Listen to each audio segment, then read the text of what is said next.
할렐루야. 아멘.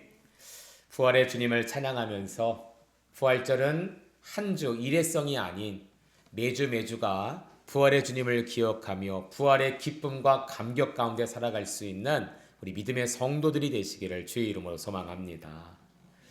오늘 본문 1절을 보면 천국은 마치 등을 들고 신랑을 맞으러 나간 열 처녀와 같다라고 말을 합니다. 이 당시 결혼식의 모습은 신랑이 친구들과 함께 신부의 집으로 찾아갑니다. 그러면 기다리고 있던 신부의 친구들이 들러리가 되어서 신랑과 그의 친구들을 신부가 있는 집으로 인도하게 되죠. 거기서 결혼식과 풍성한 피로연을 갖게 됩니다. 그런데 1절을 읽으면서 우리가 재미난 사실을 하나 발견하게 되죠.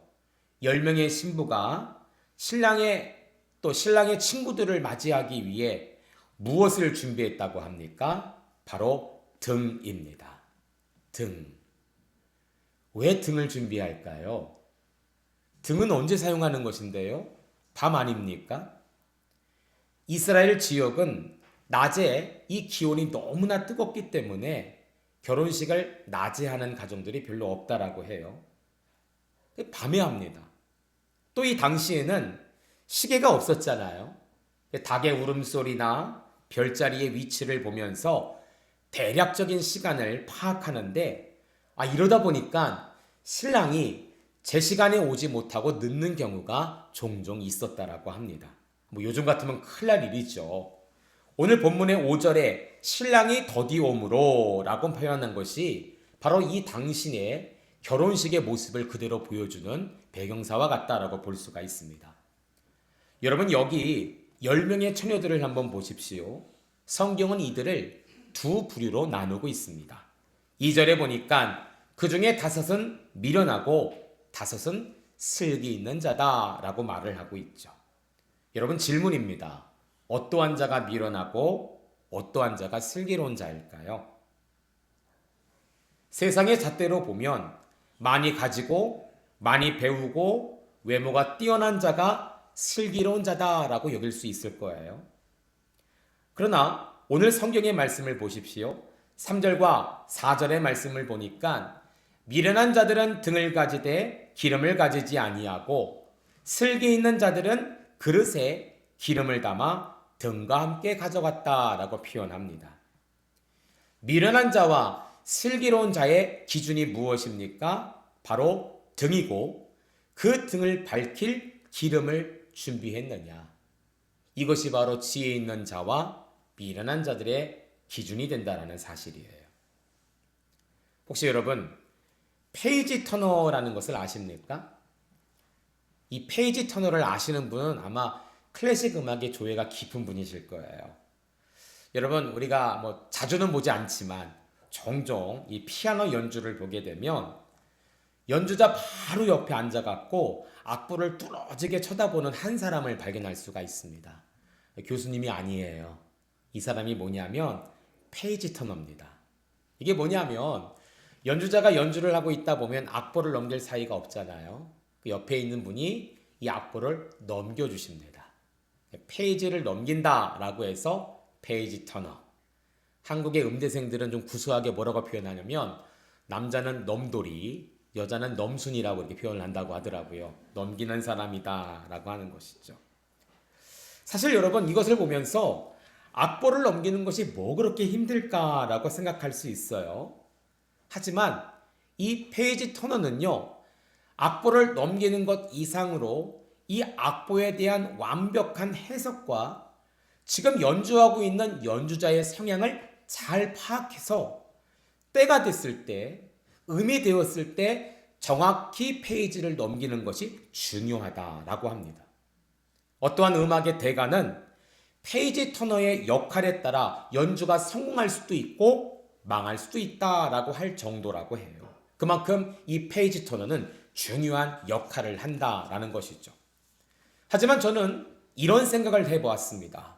아무리 페이지 터너가 뛰어나도 연주하는 연주자가 이 연주의 훈련이 다 완성되지 못한다면 완성의 단계까지 가지 못한다면 아무런 소용이 없다라는 것을 말이죠. 여러분, 우리의 삶에는요, 어디서 어떻게든 돌발 상황이 일어날 수가 있어요. 혹시 내가 연주를 하다가 악보를 넘기지 못하는 돌발 상황이 나타날 때 페이지 터너 탓만 할 수가 없는 것이죠.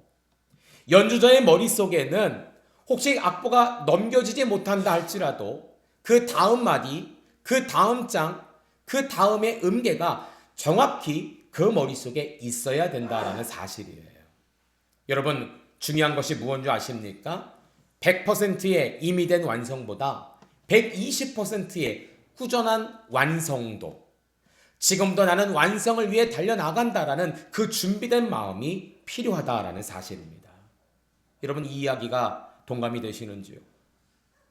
우리 그리스도인들도 준비함에 있어서 이와 같아야 된다라는 사실이에요. 오늘 미련한 여자와 슬기로운 여자들의 차이는 바로 준비함입니다.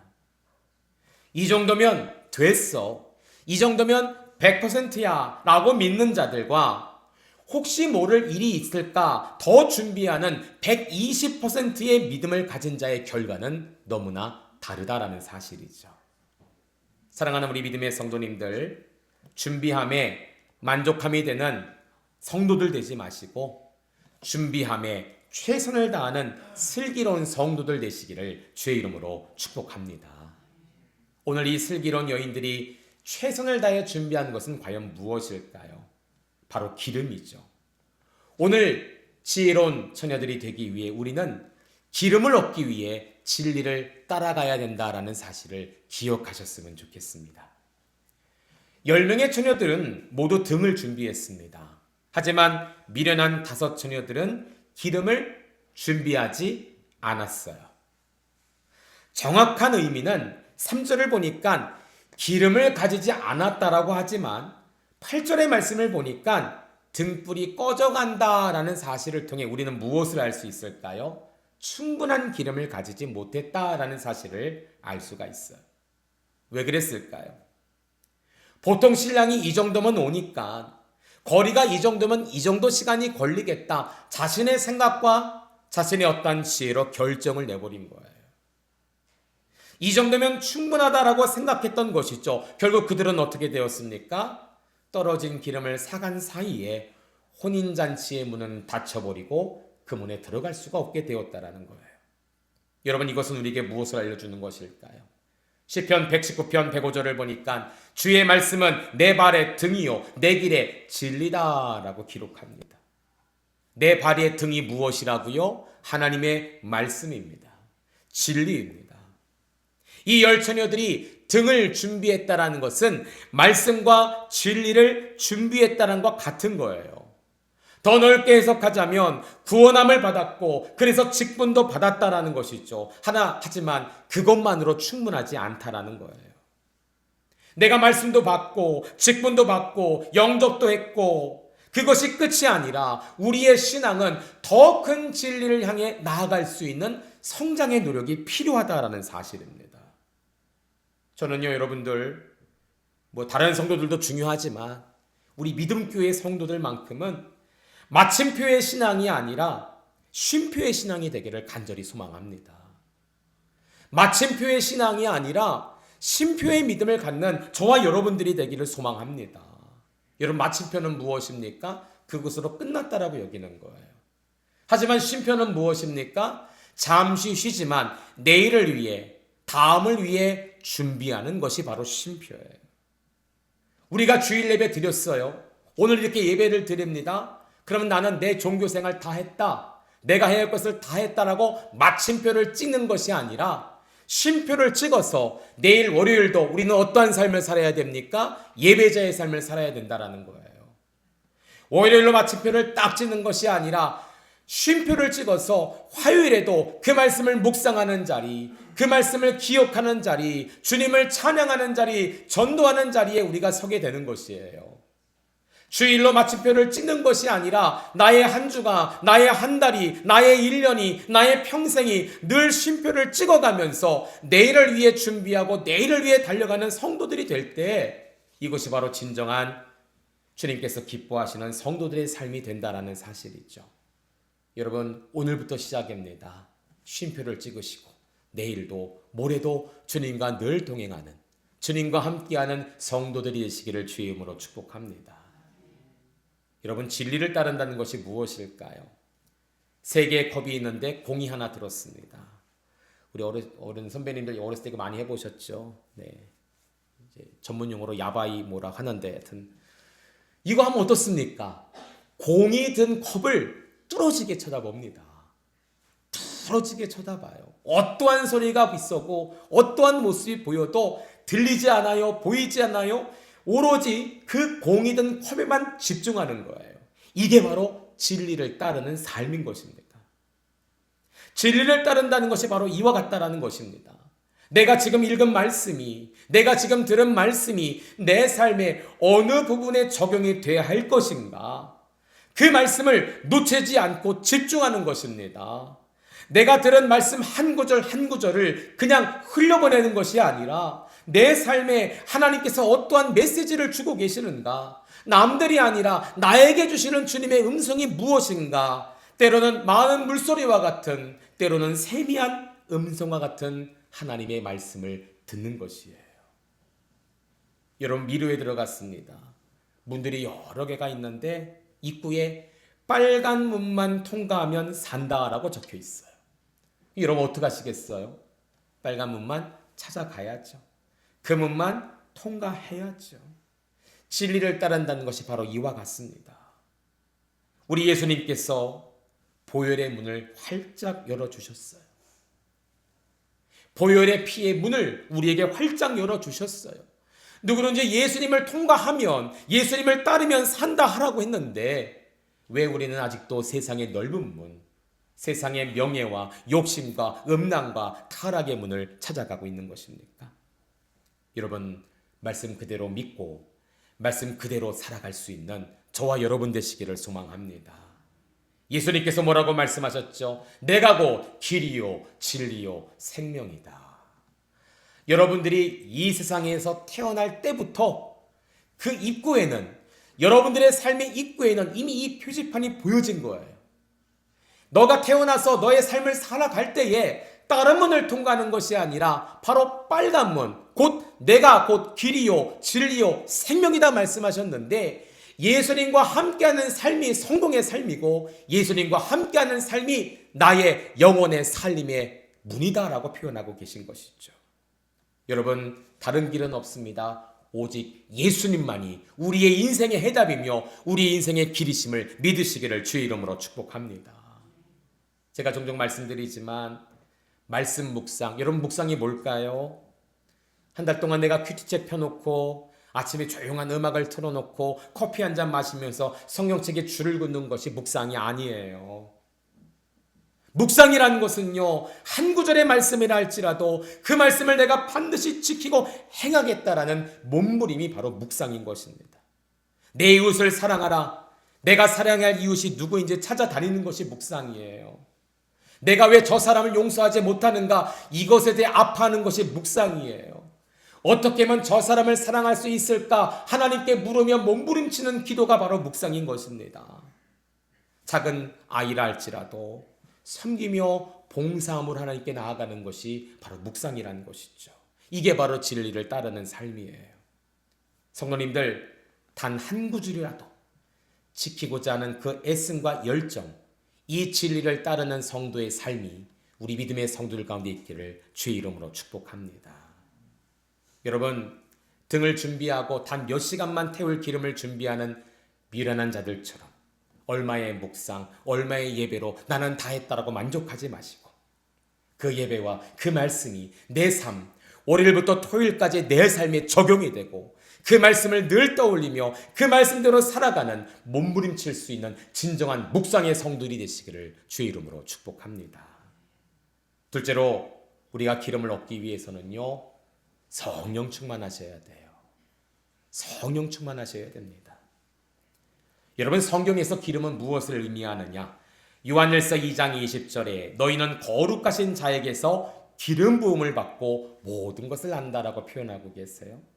또 27절에 보니까 너희는 주께 받은 바 기름 부음이 너희 안에 거하나니 아무도 너희를 가르칠 필요가 없고 오직 그의 기름 부음이 모든 것을 너희에게 가르치며 또 참되고 거짓이 없으니 너희를 가르치신 그대로 주 안에 거하라 라고 기록합니다.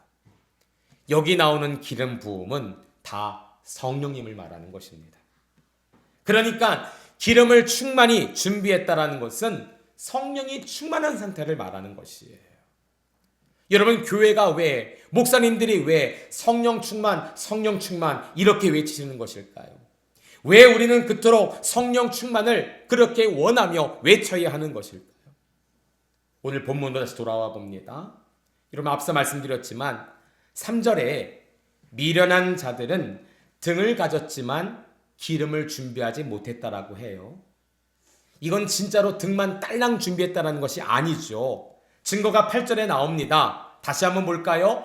미련한 자들이 슬기 있는 자들에게 이르되 우리 등불이 꺼져가니 너희 기름을 좀 나눠달라 하거늘. 그러니까 이 미련한 처녀들은 등만 정말 딱 준비한 것이 아니라 원래 담겨져 있던 기름, 그러니까 내가 따로 준비하지 않았고 이미 누군가 그 등에 기름을 넣어뒀는데 그 기름만 달랑 들고 온 거라는 거예요. 이해가 되십니까? 하지만 신랑이 더디옴으로 이 기름이 다 사용이 되어버렸다는 것이죠. 저는 이 구절을 통해 성령 충만의 이유를 다시 한번 발견하게 되었습니다. 여러분, 성경은 처음부터 슬기로운 처녀와 미련한 처녀들로 나눴지만 사실 이거는 우리가 결과를 알기 때문에 나눠진 거예요. 미련한 처녀들도 처음에는 자기들이 슬기로운 처녀인 줄 알았을 것입니다. 왜냐하면 나에게 무엇이 있어요? 등도 있어요. 또 뭐도 있습니까? 기름도 있었기 때문이에요. 하지만 언제 그들이 후회를 했는가? 바로 기름이 떨어졌을 때였습니다. 아, 왜 나는 더 기름을 준비하지 못했을까? 비록 내가 놓지는 않았지만 이 등에 기름이 얼만큼 차여 있을까? 이것을 왜 확인하지 않았을까? 후에 신랑이 와서 혼인잔치에 참여하지 못하게 되었을 때 자신들의 어리석음을 깨닫게 되었다는 것이죠. 성도님들, 마음속으로 한번 대답해 보시기를 바랍니다. 오늘 여러분들이 누리는 은혜의 삶은 과연 누구의 덕분입니까? 누구 덕분이에요? 물론 주님의 은혜죠. 하지만 제가 제 경우를 살펴보면 저는 3대, 4대째 신앙의 가정에서 태어났습니다. 너무나 자연스럽게 하나님을 알았고요. 박해나 핍박 없이 예수님을 믿게 되었어요. 기도하면 응답해 주시고 부모님의 신앙이 마치 내 신앙인 양 살았습니다. 그래서 감사합니다. 하지만 여기에 머물러서는 안 된다라는 거예요. 미련한 처녀들도 기름이 있었다라니까요. 그런데 누가 담았는지 모르지만 혹시 그의 부모님이 담았을 수도 있고 그의 가족일 수도 있고 아무튼 누구에게 의해서 담겨진 그 기름만을 가지고 살아간 거예요. 하지만 그 기름이 떨어진 것이죠. 이게 문제예요. 성경은 이것을 말하는 것입니다. 여러분, 내가 나의 성령의 충만을 위해서 여러분 애쓰셔야 된다는 거예요. 부모님이 주신 누군가 나를 위해 기도해 주는 그 기도 덕에 살아가는 것이 아니라 나의 성령 충만, 나의 기름을 준비 위해 내가 주님께 부르짖는 그 결단이 여러분 가운데 있어야 된다는 사실이에요. 언제까지 부모님의 기도 덕으로 살아가실 겁니까? 언제까지 부모님이 하나님께 심으셔서 갚아주신 은혜 갖고 살아가시겠습니까? 언제까지 가족의 기도와 목사님의 기도로만 살아가시겠어요? 내가 하나님께 매달려 내게 허락하신 성령의 기름을 준비하지 못한다면 오늘 내가 누리고 있는 담겨진 기름 곧 소진되게 된다는 사실입니다. 여러분, 하나님께 찾아가셔서 기름을 달라고 요청하셔야 됩니다. 성령님을 허락해달라고 요청하셔야 됩니다. 성령의 기름 부음은 오직 내가 준비하는 거예요. 날마다 성령 충만을 위해 내가 하나님께 부르짖는 거예요. 저는 이 말씀을 깨달으면서 저 자신을 돌아보게 되었습니다. 내가 하나님을 믿었던 그 첫사랑과 열정은 과연 어디 있는가? 여러분 어디 있습니까? 여러분들이 처음 예수님을 믿었고 그렇게 열심히 봉사하고 그렇게 열심히 예배했던 그 모습들은 과연 어디 있습니까? 그때의 감격과 감사와 감동을 잊고 있다면 이미 나는 뭐예요? 내가 가졌던 기름을 다 소진해버린 것 같다라는 것이죠. 그 기름을 채우지 못하고 교회를 떠나가는 성도들 또는 학생들, 자녀들을 볼 때 목사의 마음도 아픈데 우리 아버지 하나님의 마음은 얼마나 더 아프시겠습니까? 여러분 생각해 보세요. 이 미련한 처녀들 얼마나 억울할까요? 등도 있었다니까요. 기름도 있었다니까요. 밤새 같이 기다렸어요. 그런데 왜 나는 저 축하의 잔치에 들어가지 못하는가? 억울하지만 어쩔 수가 없습니다. 나의 기름을 준비하지 않으면 안 된다라는 거예요. 모태신앙이고 신앙의 체험도 있었고 부모님이 나를 위해 지금도 기도해 주시는데 왜 나는 저 천국잔치에 들어가지 못하는가? 성도님들 말씀과 기도에 힘쓰시기를 간곡히 부탁드립니다. 내가 구해야 되고 내가 부르짖어 내가 그 기름을 채우셔야 돼요. 남이 채워줄 수 없어요. 내가 그 기름을 채워야 돼요. 여러분 기름은 어떤 역할을 합니까? 바로 불을 밝히는 역할을 해요. 오늘 이 미련한 처녀들은 신랑이 올 때까지 불을 밝히지 못했어요. 여러분 성령의 충만함을 받으시고 성령의 기름을 채우셔서 이 한 주 여러분 평생에 예배의 불을 밝히고 기도의 불을 밝히고 전도의 불을 밝히고 믿음의 불을 밝히시기를 주의 이름으로 축복합니다. 주님께서 곧 다시 오실 것 같아요. 이 시대의 여러 가지 상황들을 보니까 주님께서 곧 다시 오실 것 같아요. 여러분들의 그 기름을 충만히 채우셔서 곧 오실 예수님 오실 때까지 주의 오심을 준비하며 마침내 마라나타 의미대로 아멘 주 예수여 오시옵소서 주님의 재림을 기다리며 소망할 수 있는 참다운 그리스도의 신부들 되시기를 주의 이름으로 축복합니다. 이제 말씀을 맺도록 하겠습니다. 우리가 준비해야 할 기름은 무엇일까요? 진리를 따르는 삶입니다. 또한 성령 충만한 삶입니다. 오늘부터 시작되는 한 주 내 생각, 내 경험 고집하는 미련한 자들 되시겠습니까? 이 정도 하면 됐어. 이 정도 믿었으면 됐어. 이 정도 드렸으면 됐어. 버리시길 바랍니다. 진리의 영이신 주님으로 가득 채우셨어. 마침표가 아니라 심표의 믿음을 가지셨어. 오늘도 내일도 주님 오실 그날까지 내가 받은 기름을 통하여 성령을 통하여 믿음의 불을 환히 밝히시며 주님의 오심을 준비하는 우리 모든 거룩한 성도들 되시기를 주의 이름으로 축원합니다. 기도하겠습니다.